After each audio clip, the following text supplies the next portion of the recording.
13 horas en las casas de Okouto y cuando dejamos atrás su hórreo de maderas rojas. El ascenso a partir de aquí promete ser suave por sendero de grijo, que pronto es sustituido por el alfombrado crepitante de las hojas caídas de los robles. Hemos emprendido la fatídica cuesta de más de 1 kilómetro que es auténticamente salvaje, pero en un entorno bellísimo, al menos en estas fechas,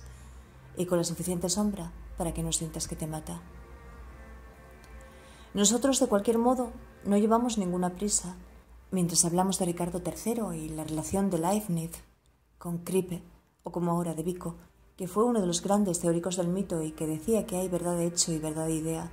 que son las verdades en las que se forjan los mitos, y mitos que eran el vocabulario con el que los hombres, en la palabra apasionada de Guillermo, organizaban el universo. Pero Vico además hablaba de 3 caracteres distintos. Caracteres como los caracteres del teatro y caracteres como los caracteres psicológicos,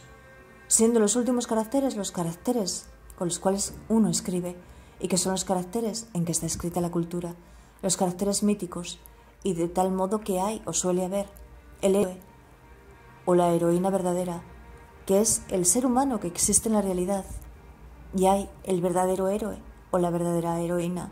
que son los personajes estilizados, depurados en las imágenes concebidas de estos héroes por el mito, la ficción, y que era lo que suponía para Vico, en esencia, el tejido del sentido común, la estructura paratáctica de las creencias, que son siempre creencias de las sociedades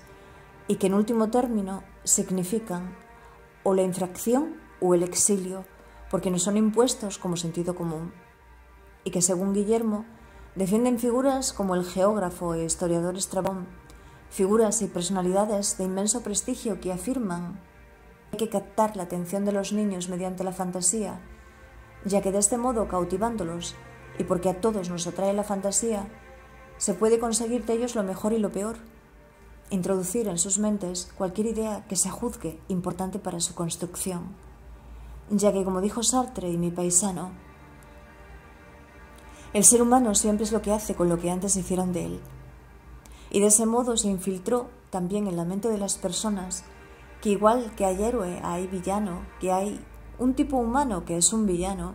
como el Ricardo III de Shakespeare lo es, y del que es heredero hasta el Scar de Disney, porque hay una tradición,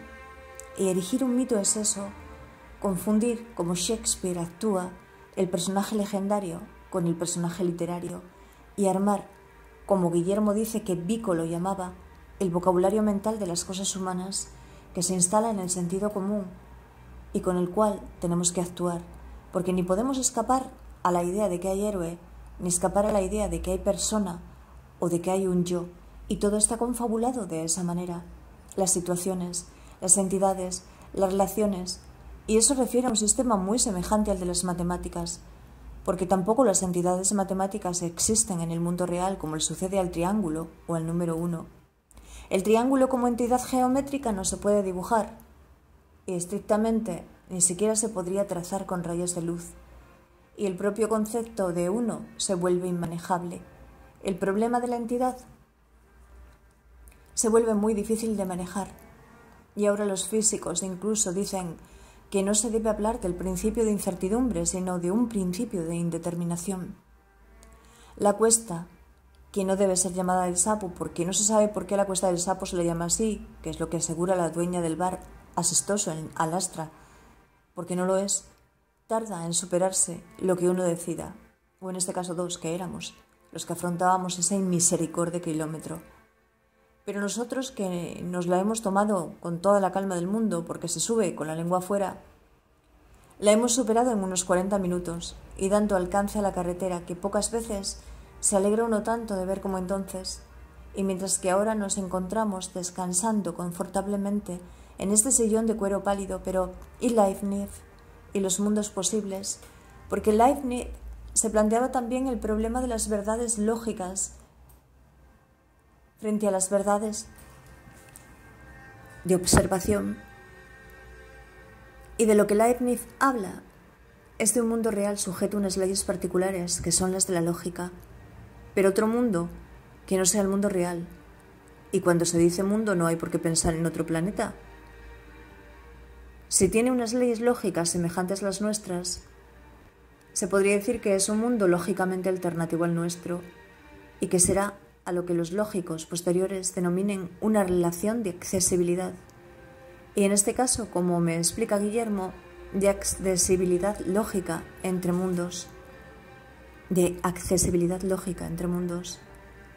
Y Leibniz lo que concluía era que no en todo el mundo posible tiene que existir lo que es verdadero en este mundo real.